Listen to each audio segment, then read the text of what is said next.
gets his own branch line.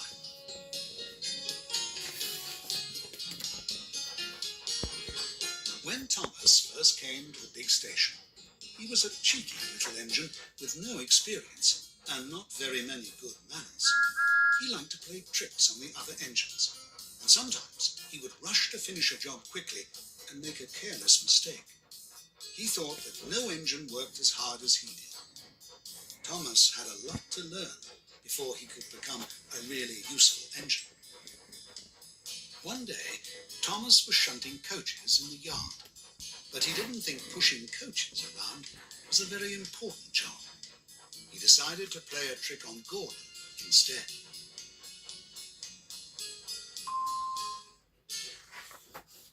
When Gordon came chugging into the yard, Thomas steamed out from behind a tree and overturned a truck full of cement right onto Gordon's wheels.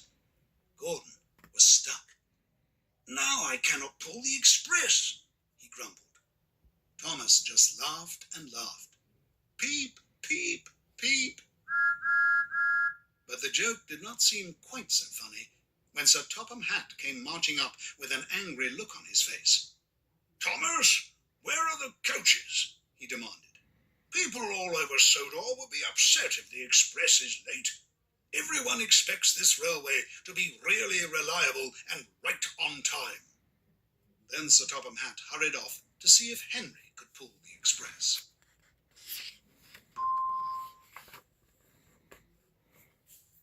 "I'm sorry, Gordon," said Thomas. "I thought my trick would be funny." And he quickly went to get the coaches that he was supposed to have lined up earlier. As he raced off, Thomas could hear Gordon still grumbling. "Cheeky little engine." Thomas worked quickly to get all the coaches. "Hurry, hurry," he pleaded. "The express is going to be late." Thomas shunted all the coaches into place just as Henry was ready to go. The express was off, just in the nick of time.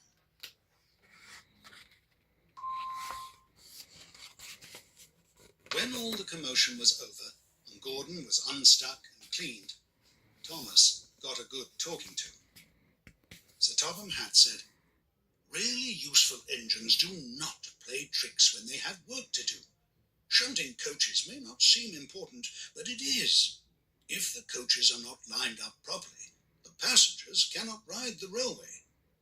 But I am pleased that you worked hard to correct your mistake and get the express going on time. Really useful engines take their duties seriously, and you have learned that every job is important." After that, Thomas worked very hard. He played only after his work was done, but he wished that he could pull coaches filled with passengers instead of just pushing empty coaches around the yard.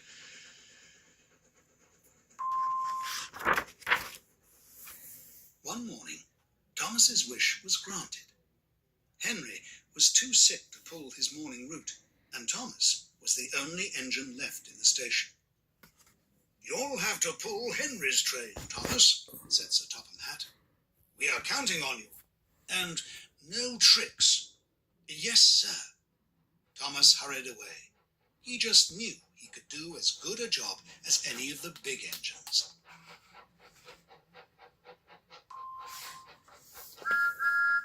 Thomas puffed eagerly into the station where the coaches and the passengers were waiting.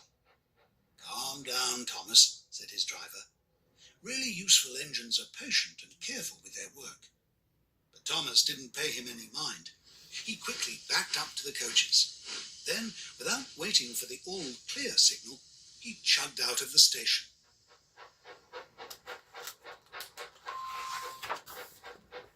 Thomas puffed along the line. He was very proud of himself. When he reached a stop signal, he slowed down in a huff. "Why should a speedy train like me have to wait for a pesky signal?" he thought. "Peep, peep," he whistled impatiently. The signalman came running out. "Hello, Thomas. What are you doing out of the yard?" he asked. "Can't you see? I'm pulling Henry's coaches," peeped Thomas. "I don't see any coaches," said the signalman. Thomas's driver looked over his shoulder. There were no coaches. Thomas had left them behind at the station.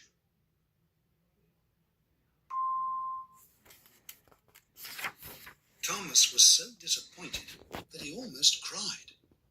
"Don't worry, Thomas," said his driver. "We'll go back and get the coaches straight away." Thomas went back and got the coaches.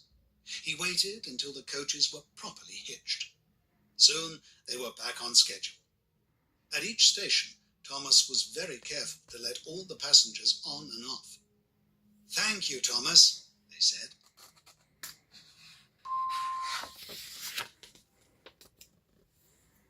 When Thomas got back to the yard that night, he was very tired.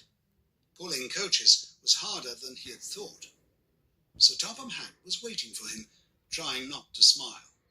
"You did just fine, Thomas, once you remembered to get the coaches," Sir Topham Hatt chuckled. "More important, you learned something. Really useful engines are patient, as well as speedy." The next week, Thomas was pulling the afternoon train. When he came to the first station, he noticed an engine that wasn't on the track. "Hello, I'm Thomas," he said. "Why aren't you on the track?" "Pleased to meet you, Thomas. I'm Bertie. I'm not on the track because I'm not a train. I'm a bus. Buses take passengers just like trains, but we drive on roads instead of on tracks," Bertie said. "Well, a bus can't be as fast as a train," said Thomas cheekily. "I bet I can get to the end of the line before you." And he raced off.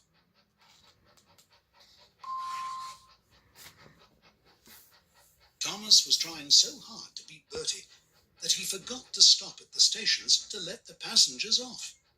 They started to get angry. Thomas's driver shouted, "Stop, Thomas, stop!" But Thomas was going so fast that he could only hear the wind whistling. Thomas got to the end of the line. "I won," he peeped. "I knew trains were faster than buses." "But Thomas," the driver said angrily, "you haven't let any of your passengers off." "Oh no," gasped Thomas. "How will I get all these people home before dark?" Just then, Bertie came driving up. "I'll help you," said Bertie. "You will help me?" Thomas asked, even though I was very cheeky. "Of course," said Bertie. "We all help each other on the island of Sodor." And Thomas and Bertie split up the passengers and took them all home.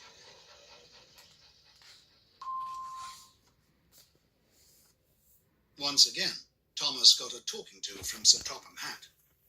"Thomas, today you made two mistakes. One when you raced against Bertie, and another when you forgot to let off your passengers.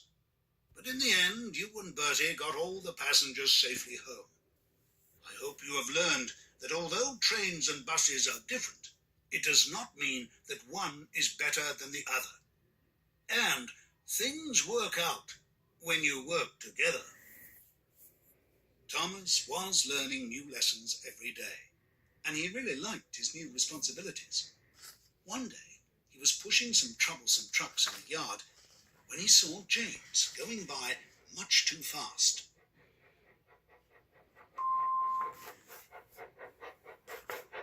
"Help! Help!" James called. "The trucks are pushing me too fast, and my brakes are on fire." The troublesome trucks only laughed and called, On, faster, faster!"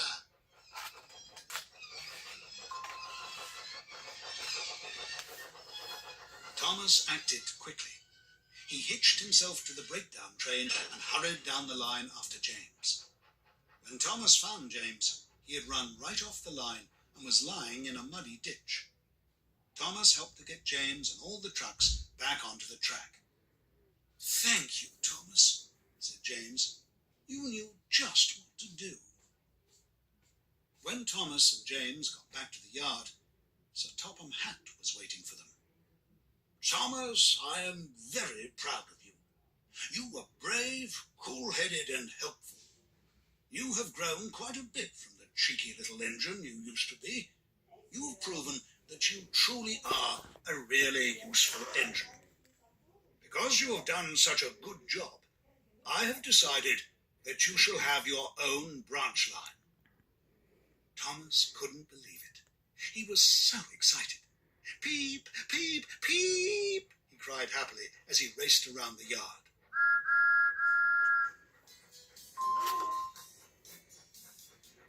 Now, Thomas is proud of all the things he learned. He has 2 faithful coaches of his own. They are named Annie and Clarabel, and he loves pulling them up and down his very own branch line. Thomas always knew he would become a really useful engine.